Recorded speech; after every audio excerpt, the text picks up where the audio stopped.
Thank you for popping in. Today we have a live interview with Tim Foster of T.Foster&Co., who is a 2021 AGTA Spectrum Award winner.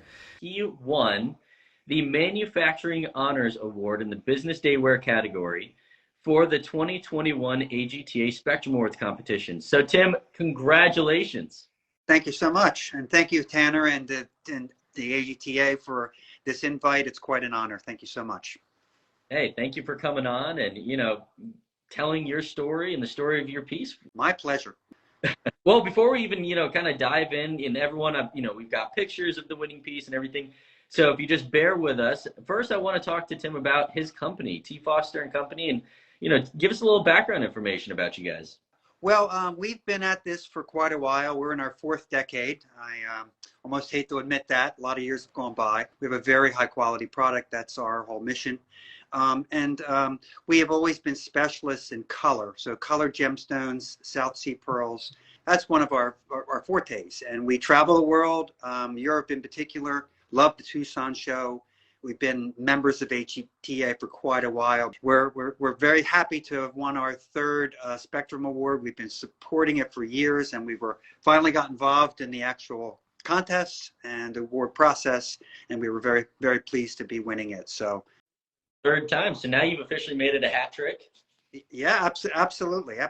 And needless to say, my work with my wife, we've been through a lot of training with GIA, with gemology and with design courses and everything. And many years ago, I worked with Bob Aarons, one of the original judges for the Spectrum Award contest many years ago. Wonderful man. I've been out of touch with him, but he got us started on the path of very professional designing techniques like drawing and CAD work. So tell me about what kind of got you going with Spectrum and all that, what drew you into it? Well, first off, I think it's a wonderful thing for our industry and also for promotion of gemstones and our just the jewelry business in general for people to understand the quality that's out there and the variety. So the way it speaks to the American public and the world public, I think, is incredibly important. Awards and contests kind of draw more interest to the subject, and I think AGTA does that better than anybody else. And it's very easy for me to see when I've noticed all the award winners over the years, there's some spectacular things that come out of the shops in America, and creativity is just an amazing thing. And these contests and these awards do set the tone for future designing and production, and the way they influence young people, I think, is incredibly important today. So this is our way of mentoring a little bit of the younger generation that's coming up in our business, where they can see these awards, see what's really talented, what's really achieving, and what's really popular. I think the Spectrum Awards are a spectacular thing that we have in our industry, and I hope they continue for many years. So, and we miss the gala big time. We love that. We've been going to that for many years, and whether we win or not, we'll be back at the gala next year and get all dressed up. It's just an incredible thing. Yeah. Plus the camaraderie, to get together with your peers. I mean, we see people that we only see maybe once a year in Tucson that are from Germany, or from Europe or Switzerland, France. It's just a wonderful thing. I can certainly do a shout out for some of those guys that I think are wonderful, like Mark Runlid has won several awards. Yes. He's one of my favorite cutters, and has cut specialty things for me for my special, higher end production items, and things like Steve Avery, one of my pals. I love seeing these people every year, and it's a shame when you don't get a chance to get together. And I always say that buying what's right for you is like a needle in a haystack, because everybody has their little niche, and the jewelry industry is just a happy, wonderful, loving place. When you feel that way about it, then you communicate that to your client base, and guess what? Success is yours, and that's what it's all about. In Tucson, you see what's new from the earth. What's new varieties, what's new colors in ruby.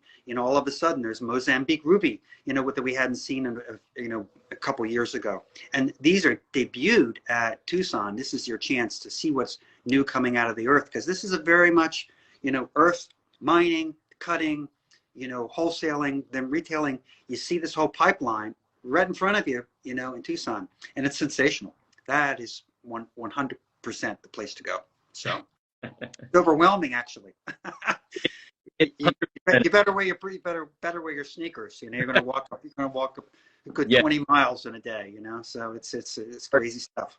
And the piece that he won with is actually a set of earrings that are 18 karat yellow gold earrings featuring oval and pear shaped lapis lazuli cabochons. Yep, and he's got them with us. Perfect. And the pear shaped lapis lazuli drops are removable. So this earring is very neoclassical, and our design philosophy is to make jewelry that's incredibly wearable. And you know, we hear that from our clients as well. They want things that they can purchase that are going to be in style for a long period of time, they're comfortable to wear, that they're not overly dressy. You know, we're hearing that again and again. The removable element, frankly, was something that we put into this design because we thought it would spice up the judging of this piece. That it's fascinating that you have a kind of a convertible factor going on here. And we take the small pendants off the bottom, which they did when they were on display, by the way, at the Tucson Fair. They had taken the small drops off the I bottom. remember that was my fault. I admit, and he's talking about these two Yeah. these two guys down here, and Yeah. I did bring them back out there, but I forget if it was a day or so without. So that And was my fault. I think they got buried in the and if you see in the on box what I'm together. showing you here, Uh-huh. you know, so you can have this little pendant piece backwards, and you actually see the gallery. So we Mm-hmm. pierce the gallery, so it doesn't look like the back of a piece. It looks like some kind of gold design that's meant to be. Yeah, So you actually have that versatility too. that's And awesome. so you wanted me. You mentioned that you would like me to talk a little bit about construction of these things. Um, Yeah. so our process is old fashioned in the sense that almost everything starts out as a drawing. And, you know, I think you have this drawing I sent to you. It's a pencil drawing. There you go. There we go. So the concept for this was a cabochon of a oxblood coral. So this is a very rough sketch. And so once we get to this point, we then have 3 CAD people that work for us that go and they kind of take my drawing and work it into the CAD. So what we do then is we follow this through production and all the details. So we're very engineering based in terms of what's the millimeter size of a piece of wire for a prong, Mm-hmm. you know, exacting kinds of things that really make it beautiful. You know, you scoop setting the diamonds, you know, all these kind of things have to be just right. And it kind of evolves. It's like a team effort after a while. But Right. you'll also notice when you look at the earring, and if you look at the back of the earring, and this is my advice to, you know, young people that are looking to design, or, you know, people that are, you know, just interested in our industry. And, you know, when you make a piece of jewelry and you want it to be cutting edge and above the rest, you've got to look at every part of it. You've got to look at the back of it. You've got to look at details of it. You've got to look inside of it. So in the back here, we have a gallery that's pierced, so you can see the back of the stone. It's all been pre-polished before you put any stones into it. I mean, there's a great deal of detail that it goes into it, almost like you don't forget any detail at all. Because at the end of the day, a fine quality piece of jewelry needs to have all those things. It needs to be 360 degrees perfect. And that really is the difference. And my experience in the industry is that people notice that. You know, No, they even definitely do. The little things matter. the little things matter. And I have to say that it does add cost. There's no question. You know, you can't shortcut that. But these are the things that I think make for a successful design, make for a successful jewelry business. So that's my advice. You know, and this piece won this award, I really believe, because that, you know, those details are in place. So, and also the little convertible element. That is definitely. I think So that's wait. fun, and I think the judges like that. So, Oh, I definitely agree. yeah, Question though. yeah. So you said that this is kind of how it started. What made you switch from coral to lapis? Well, we actually made that in coral. Oh, you did? Okay. Yeah, right. And so the lapis kind of followed, but then we changed up the design a little bit, and we have a couple other versions of this because it This turned is out to kind of be where it started. yes. And I think I sent you a picture of the pendant that we made in the lapis as well. That there, yes, exactly. So, and that also has been since sold. So very, very popular kind of design. And as you would also notice, it's yellow gold, which we also feel. And I would love to see some comments maybe online about this. It's my Uh-huh. gut feeling that our industry is moving more towards yellow gold now and away from platinum and white gold a little bit. We have not seen that in decades. And I just wonder what some of my peers might be saying about that, or what they're thinking about that, because we certainly intend to have our production be a little bit more about yellow gold. This is a sketch of our Together series. The bottom one just happens to be there, but the top, the circular one, which is again pierced and open, was an earring we made during COVID, which was a fundraiser for a local hospital and a local homeless shelter. Oh, wow. Okay. Raised quite a bit of money. We had a goal of $50,000 to raise for these charities. We didn't quite get there, but we sold quite a number of these pieces as earrings and pendants. We decided in 2020 to put that earring into the Spectrum Awards, and that one also, I believe, manufacturing honors as well.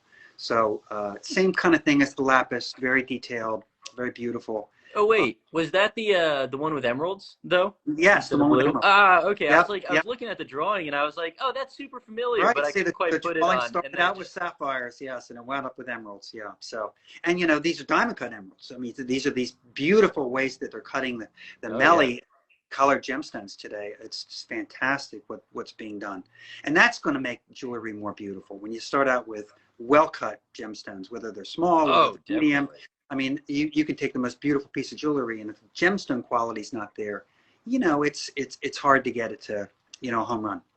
So, you know, that's another thing. I'm sure I sourced those emeralds for that earring a couple of years prior at Tucson. I'm sure that I did. Yeah, exactly.